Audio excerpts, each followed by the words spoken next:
My name is Greg, and I want to share a story that shattered my life in ways I never thought possible. I used to believe I knew my wife, Ellie, better than anyone else in the world. 10 years of marriage isn't something you take lightly. We'd been through it all: laughter, tears, building our dream home, even losing our first dog. Ellie always seemed like the kind of person you could rely on, no matter what. But what happened last week made me realize how little I truly knew her. It started as a normal evening.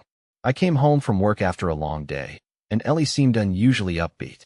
She was bustling around the kitchen, cooking something special, and the smell of apple pie, my favorite, was wafting from the oven. I figured she was trying to make up for how distant we'd been lately. Work, errands, endless phone calls. It had all created a gap between us that I hadn't fully acknowledged until that moment. "Greg, I have a surprise for you," she said, wiping her hands on a towel, her smile brighter than I'd seen in weeks. I raised an eyebrow. "A surprise? What kind of surprise?" "It's a party," she replied. "A small one, but it's going to be great. You remember Ben, right? He's hosting it, and we're both invited. All our friends will be there." Ben. I can't say I'd ever been a fan of the guy. He had this cocky demeanor and a knack for making jokes that crossed the line. But Ellie always defended him, saying I needed to lighten up. So, I didn't argue. The day of the party came, and something about Ellie felt off. She kept adjusting her dress, checking her hair in the mirror, and glancing at her phone like she was expecting a message. She looked more excited than I'd seen her in months. As we got in the car, I asked, "Why are you so nervous?" "It's just a party." She glanced over her shoulder, laughing lightly. "You overthink everything, Greg." Her response unsettled me, but I decided to let it go. When we arrived, the house was packed. The music was loud, people were laughing, drinking, and the whole atmosphere was lively. Most of the faces were familiar, though not many I'd call close friends. Ellie disappeared into the crowd almost immediately, leaving me by the drink table with a half-hearted smile and a glass of something I didn't really want. After standing there awkwardly for what felt like forever, I decided to go look for her. That's when things started to unravel. I wandered upstairs where it was quieter. As I walked down the hallway, I heard voices coming from one of the rooms. One of them was Ellie's, the other was Ben's. I froze. Their voices were too close, too intimate. I heard Ellie say something like, "I've been waiting for this moment for so long." And then Ben's smug response, "Your husband doesn't have a clue, does he?" My world stopped. I stood there, rooted to the spot, my mind racing. It felt like my entire body had gone numb, but my heart was pounding so hard I thought it might burst out of my chest. I wanted to walk away, to pretend I hadn't heard anything, but something deep inside me, some cruel force, compelled me to take a step closer to the door. The voices grew clearer. "Ellie, I don't know how much longer I can keep this up. He's so clueless. Ben, he just trusts me. That's what makes it so easy. You've got him wrapped around your little finger, Ellie. He's pathetic." Pathetic. That word hit me like a slap to the face. I clenched my fists, trying to keep my breathing steady, but I felt the anger bubbling up. I wanted to storm in there, to scream, to demand answers. But instead, I did something I never thought I'd do. I leaned closer and peeked through the small crack in the door. What I saw made my stomach churn. Ellie was standing way too close to Ben, her hands resting on his chest, and he was smirking down at her, his hands on her hips. She looked up at him with the kind of adoration I hadn't seen in years, not directed at me, at least. I felt like an intruder in my own life, watching the woman I loved act as if I didn't exist. Ben leaned in closer, his voice low but clear enough for me to hear. "He'll never find out, and even if he does, what's he going to do? He's not exactly the confrontational type." Ellie laughed softly. "That's what I love about him. He's so safe. But you, Ben, you're exciting." I couldn't take it anymore. My hand instinctively went to the doorknob, but I stopped myself. Bursting in would cause a scene, sure, but I needed to think this through. What would I even say? How could I turn this humiliation into something that didn't leave me looking like the fool they already thought I was? I stepped back, my heart racing, and took a deep breath. I decided to leave them there, thinking I hadn't noticed. If they were this bold, they'd make a mistake eventually. Something undeniable, something I could use. But I wasn't done. I went back downstairs, my mind spinning. The party was in full swing, and no one seemed to notice that I looked like a ghost. I poured myself a drink, hoping the burn of whiskey would steady my nerves. Minutes turned into what felt like hours, and eventually, Ellie reappeared, smiling as if nothing had happened. She walked over to me, placing her hand on my arm like everything was fine. "Having fun?" she asked, her voice sweet and innocent. I stared at her for a moment, trying to keep my expression neutral. "Yeah," I said flatly. "You?" "Of course, it's a great party." She didn't even flinch. The audacity of it was staggering. Ben appeared a few moments later, acting just as casual. He gave me one of his cocky smiles and patted me on the back. "Greg, glad you could make it, buddy. Having a good time." I wanted to punch him right there, but instead, I forced a tight smile. "Great party, Ben, really." Ellie glanced at him, and for the briefest moment, I caught something in her eyes, panic. She looked away quickly, but it was there. She knew I wasn't as clueless as I let on. I decided to stay quiet for the rest of the night, observing them, watching their every move. By the time we left, I had enough to confirm what I already knew. Ellie was cheating on me, and she didn't even have the decency to hide it properly. But I wasn't going to confront her just yet. No, I needed a plan. Something bigger, something that would make them regret ever thinking I was safe or pathetic. The car ride home was eerily silent. Ellie sat beside me, scrolling through her phone like nothing had happened, occasionally humming along to the radio. Every sound grated on my nerves, but I kept my mouth shut. My grip on the steering wheel was tight, my knuckles white, but I didn't dare look at her. If I did, I might lose the composure I was barely holding on to. When we pulled into the driveway, Ellie finally broke the silence. "Are you okay?" "You've been quiet," she said, her voice soft and sweet, so fake it made my skin crawl. I forced a smile, not trusting myself to look at her for too long. "Yeah, just tired." "Long day." She nodded, clearly satisfied with my answer, and leaned over to kiss my cheek. "I'm going to take a shower and head to bed. You should too." I watched her walk inside, her heels clicking on the pavement, her phone still clutched in her hand. She didn't even glance back at me. The moment the door closed behind her, I stayed in the car, staring blankly ahead. My mind was a chaotic storm of anger, betrayal, and humiliation. But I knew I couldn't let those emotions dictate my next move. I needed to be smart about this. Ellie and Ben thought I was weak, predictable, someone who wouldn't dare stand up for himself. Fine, let them think that. It would make what came next all the more satisfying. I pulled out my phone and started making notes. Step 1. Gather proof. I didn't just want suspicions or half-heard conversations. I wanted undeniable, irrefutable evidence of their betrayal, something that would make Ellie and Ben squirm, something they couldn't talk their way out of. That night, while Ellie was asleep, I quietly got out of bed and went to her purse. She always kept her phone password protected, but her laptop? That was another story. I opened it and navigated to her email. My hand shook as I typed in her usual password, the one she used for everything, the name of our old dog and her birth year. It worked. I don't know what I expected to find, maybe a few flirty emails or suspicious messages, but what I saw made my heart sink and my blood boil at the same time. There were dozens of messages between her and Ben. Some were innocuous, like party planning and shared jokes, but others were explicit. They talked about their secret moments at work, in his car, even in our home when I wasn't there. And then I found the pictures. There she was, smiling in ways I hadn't seen in years, dressed in lingerie I didn't even know she owned. Some photos were selfies, others taken by Ben. In one, she was sitting on the edge of our bed, the same bed where I thought we shared a life together. I felt sick, but I didn't stop. I forwarded every email, every picture, every damning piece of evidence to myself. Once I had everything, I closed the laptop, careful not to leave any trace of what I'd done. The next morning, I pretended everything was normal. I kissed Ellie on the forehead before she left for work, and she smiled at me like I was the fool she believed me to be. As soon as she was out the door, I started making calls. First, to a private investigator I found online. I needed more than just emails and photos. I needed to know the full extent of her betrayal. Then, I called a lawyer. I didn't say much, just that I wanted to discuss my options.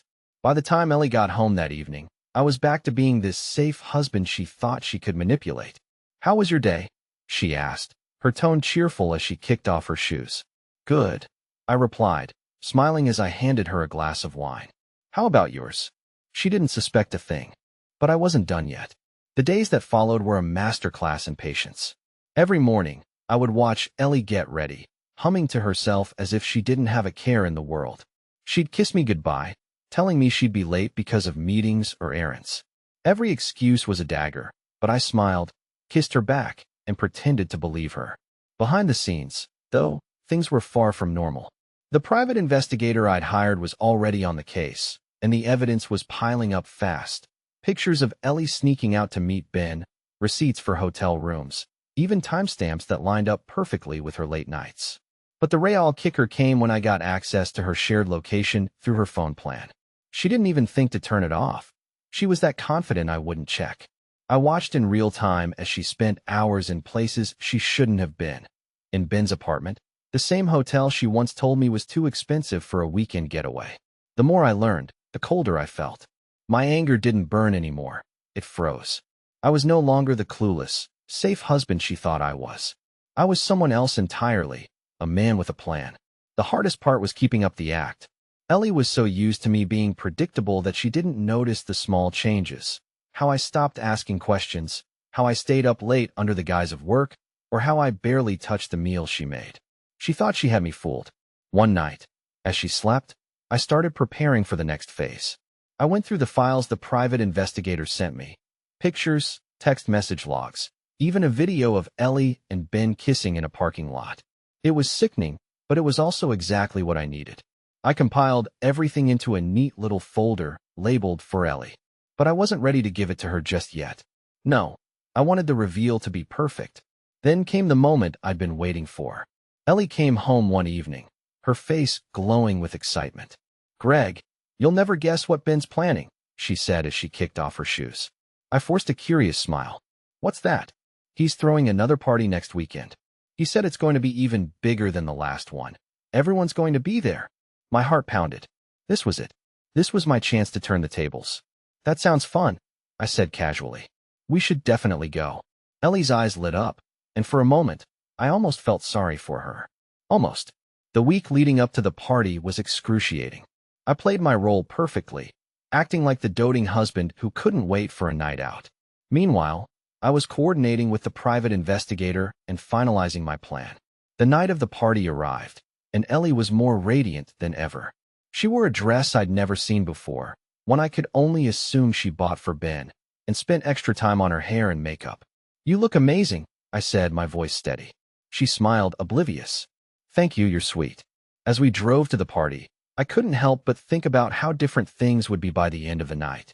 Ellie thought she was in control, but she had no idea what was coming. When we arrived, the house was even more crowded than before. The music was louder, the drinks were flowing, and everyone seemed to be in high spirits. Ellie disappeared almost immediately, claiming she needed to say hi to some friends.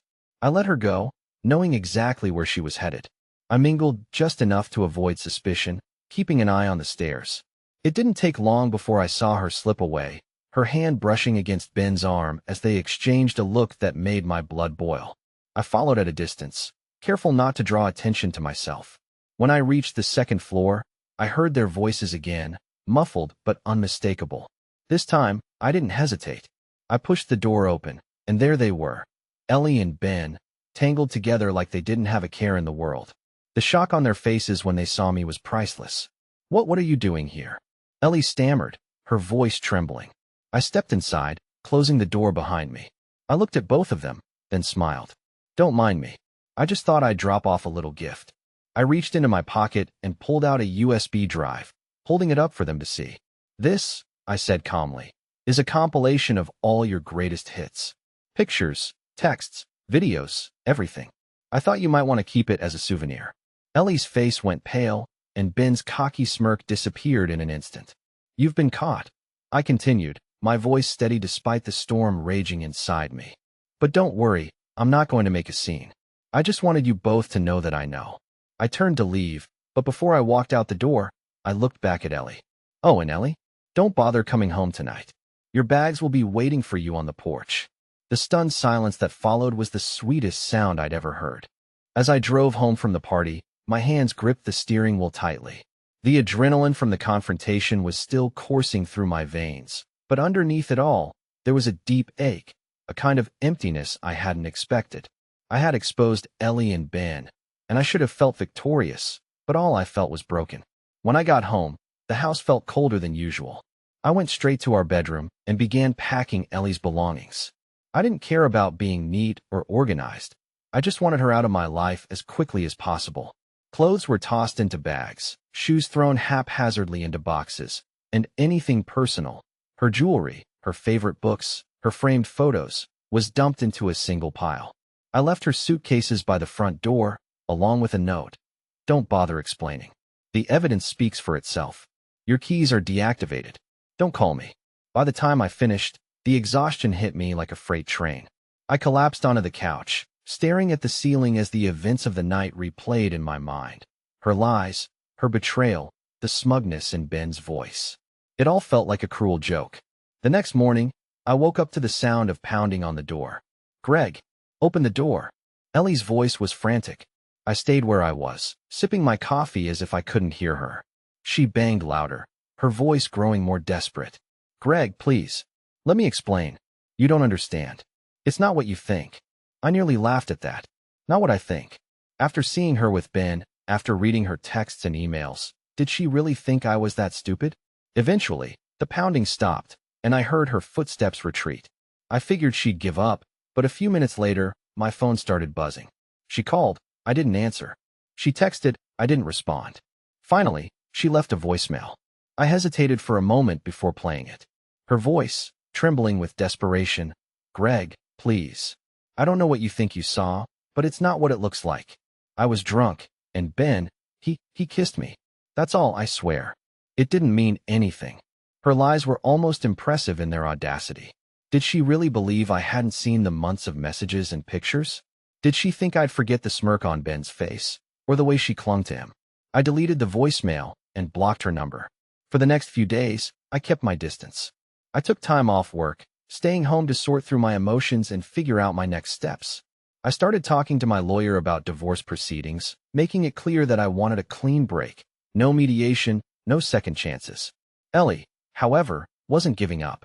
She started showing up at my workplace, waiting by my car in the parking lot. She even sent mutual friends to talk to me, trying to convince me to hear her out. Greg, one of them said, you've been married for 10 years. Don't you think she deserves a chance to explain? I stared at them, incredulous. Explain what? That she was sleeping with Ben for months?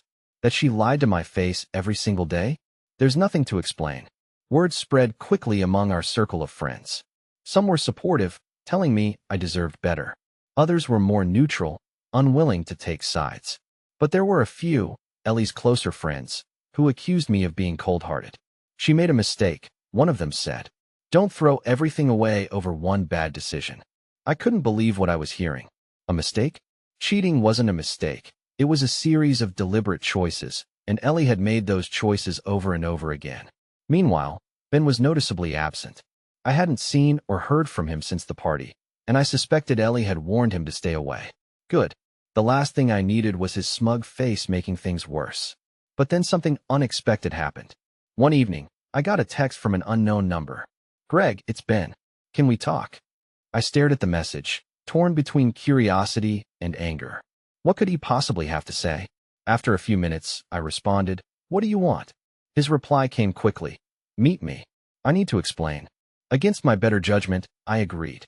Part of me wanted to hear what he had to say, if only to confirm that I wasn't the crazy one in all of this. We met at a quiet bar on the edge of town.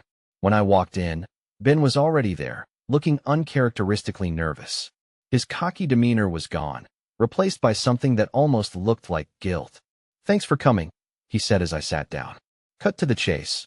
I replied, my voice cold. What do you want? He sighed, running a hand through his hair. Look, I screwed up, I know that. But you need to know, it wasn't just Ellie. She wasn't the only one lying to you. His words sent a chill down my spine. What are you talking about? I asked, my eyes narrowing. Ben hesitated, then leaned in closer, his voice barely above a whisper. Ellie's been keeping secrets from you for a long time, and I'm not just talking about us. There's more. Things you don't know about. My heart sank, but I kept my expression neutral. Like what? He glanced around, as if making sure no one was listening, then said the words that would change everything. She's been hiding money. A lot of it. And she's been planning to leave you for months. Ben's revelation hit me like a freight train. My mind raced as I tried to process his words. Hiding money? What are you talking about? I demanded, my voice low but sharp. Ben leaned back in his chair, avoiding my gaze. Look, man, I don't know all the details. She told me she's been skimming from your accounts, stashing it away in a separate one under her name. She said she was planning her exit strategy. I felt the blood drain from my face. My throat tightened, and for a moment, I couldn't even form a response. The betrayal I'd already uncovered was devastating. But this was a whole new level. Why the hell are you telling me this now? I finally asked, glaring at him. Ben looked genuinely regretful, or at least pretending to be. Because I didn't sign up for this, Greg.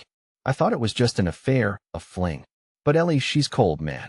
The way she talked about you, about her plans, it didn't sit right with me. I figured you deserved to know. I didn't trust him, not entirely, but something about his tone, the way his usual arrogance had vanished, made me think he wasn't lying. Do you have proof? I asked. He hesitated, then nodded. She showed me the account once. I didn't pay much attention at the time, but I remember the name of the bank. You could probably find it if you looked hard enough. That was all I needed. I stood up abruptly, grabbing my coat. Thanks for the tip, but don't think this makes us even. As I walked out of the bar, my thoughts were a chaotic mess. If Ellie had been siphoning money from our accounts, I needed to find it, and fast. That night, I stayed up combing through our finances. I dug into every statement, every transaction, looking for anything out of the ordinary. It wasn't easy. Ellie had been careful. But eventually, I found it. Small, frequent transfers to an account I didn't recognize, all under a generic description that seemed harmless at first glance. The next morning, I went straight to the bank, armed with copies of our marriage license and other documents to prove I had the right to access the account. It took hours, but eventually, I got what I was looking for, a full statement of the account Ellie had been hiding. The balance? Nearly $50,000. My hands shook as I stared at the number. All those years of trust, of building a life together, and she'd been funneling money into a secret account, planning her escape. When I got home, Ellie was sitting in the living room, scrolling through her phone like she didn't have a care in the world. How was your day? She asked casually, not even looking up. I didn't answer. I dropped the bank statement on the coffee table in front of her, the papers fanning out like a damning deck of cards. Her face went pale as she saw what I'd uncovered. What's this? She stammered, her voice shaky. You tell me, I said, my tone icy. Because from where I'm sitting, it looks like you've been stealing from me. She opened her mouth to speak, but no words came out. For once, she didn't have a lie ready. Ellie stared at the papers, her hands trembling. I could see the panic in her eyes as she tried to come up with an explanation. For the first time in years, she looked vulnerable, like someone who just realized their entire game had fallen apart. Greg, she began, her voice weak. This isn't what it looks like. I crossed my arms, my expression cold. Oh, really? Because it looks like you've been funneling money out of our accounts and hiding it in a secret one. Care to explain how that's not exactly what it looks like? She fidgeted with the hem of her sleeve, avoiding my gaze. I was saving for us. For our future. I didn't want to tell you because I knew you'd get upset. I let out a bitter laugh. Saving for us? Don't insult my intelligence, Ellie. I've seen the messages. I've seen the photos. And now I've seen the account. This wasn't for us. This was your escape fund. Her face twisted in frustration. Okay, fine. Yes, I was saving money for myself. But you've been so distant, Greg. You're always working, always distracted. I didn't know where we stood anymore, and I needed to protect myself. Protect yourself? I repeated, incredulous. You mean you needed to fund your little affair with Ben? Don't try to twist this into something noble. At the mention of Ben, her demeanor shifted. Her frustration turned into anger, her voice rising. You think you're some kind of victim here? Maybe if you'd paid more attention to me, I wouldn't have had to look elsewhere. That was it. The audacity, the sheer lack of accountability was too much. I slammed my hands on the coffee table, making her flinch. Don't you dare put this on me, I said, my voice low but seething with fury. I worked hard to provide for us, to give you a good life. And this is how you repay me? By sneaking around with my so-called friend and stealing from me. Ellie stood up, her face red with anger. You don't understand what it's like to feel ignored, Greg. To feel like you're invisible in your own marriage. Ben made me feel alive again. Something you stopped doing a long time ago. I shook my head, disgusted. No, Ellie. What you feel is guilt, and you're trying to justify it by blaming me. But it won't work. Not this time. She opened her mouth to argue, but I held up a hand to stop her. I've already spoken to a lawyer, I said firmly. You're getting served with divorce papers, and before you even think about touching that account, I've already frozen it. Her eyes widened in shock. You froze the account. That's right, I said, my voice cold. You're not going to use my money to run off with Ben, or whoever else you've got waiting in the wings. You've taken enough from me, Ellie. This ends now. For a moment, she just stood there, stunned into silence. Then, without another word, she stormed upstairs, slamming the door behind her.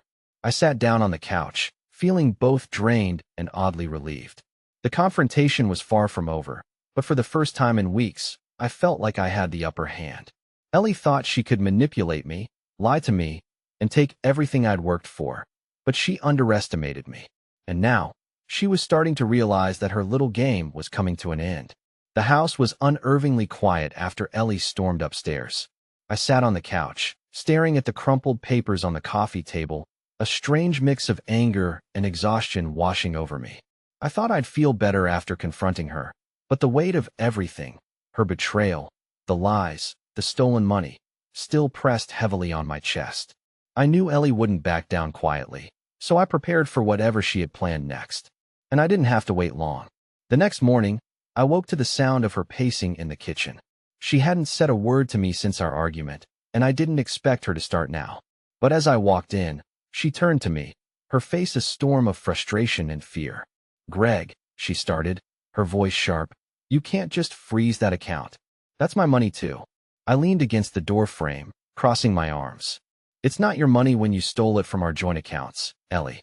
If you want to fight me on this, go ahead, but my lawyer's already building the case, and the evidence is all in my favor. Her jaw tightened. You're being unreasonable. Do you really want to drag this through court? It'll get messy, Greg, for both of us. I let out a humorless laugh. Messy? You've already made it messy, sneaking around with Ben, lying to my face, hiding money. What part of this isn't already a disaster, Ellie? She didn't respond, but her silence spoke volumes. I'm done letting you control the narrative, I continued. You made your choices, and now you're going to face the consequences. For the rest of the day, Ellie avoided me. I could hear her making frantic phone calls upstairs, probably trying to find a way to salvage her situation. But I didn't care anymore. My focus was on protecting myself and ensuring she didn't take another penny of what I'd worked so hard to build. Later that evening, I got a call from my lawyer. Greg, we filed the paperwork, and she'll be served tomorrow. We've also flagged the account for fraud, so she won't be able to access it without triggering an investigation. Hearing that gave me a sense of relief I hadn't felt in weeks. For the first time, I felt like I was regaining control of my life. The next morning, Ellie's world started to crumble. The knock on the door came while she was still in her bathrobe, sipping her coffee. I stayed in the kitchen, pretending not to notice as she opened it. Ellie Matthews, the man at the door asked, holding out an envelope. Yes, she replied cautiously. You've been served, he said, handing her the papers before walking away. She closed the door slowly, staring at the envelope in her hands. Her face turned pale as she read the contents, and then she looked up at me, her eyes blazing with fury. You're really doing this? She spat, her voice shaking. I stood my ground. I told you, Ellie. This is what happens when you betray someone who trusted you. She threw the papers onto the counter and stormed out of the kitchen, slamming the door to our bedroom behind her. But it wasn't over yet. A few hours later, I got a call from an unexpected number. It was Ben. Greg, he said hesitantly. We need to talk again. I sighed, already tired of his games. What now, Ben? Ellie's spiraling, he said, his tone serious. She's been calling me nonstop, blaming me for everything. She's saying she's going to ruin you, drag your name through the mud. I thought you should know. I clenched my jaw. Of course, Ellie wouldn't take this lying down, but I wasn't afraid of her threats. Thanks for the warning, I said curtly, hanging up before he could say more. Ellie could try whatever she wanted, but I was done playing her games. The papers were filed, the evidence was ironclad, and her lies were unraveling faster than she could spin them. As I sat alone in the quiet house that night, I felt a strange sense of peace. The road ahead wouldn't be easy, but I was finally taking control of my life again. Ellie had underestimated me, but now she was the one left scrambling. And for the first time in weeks, I allowed myself a smile.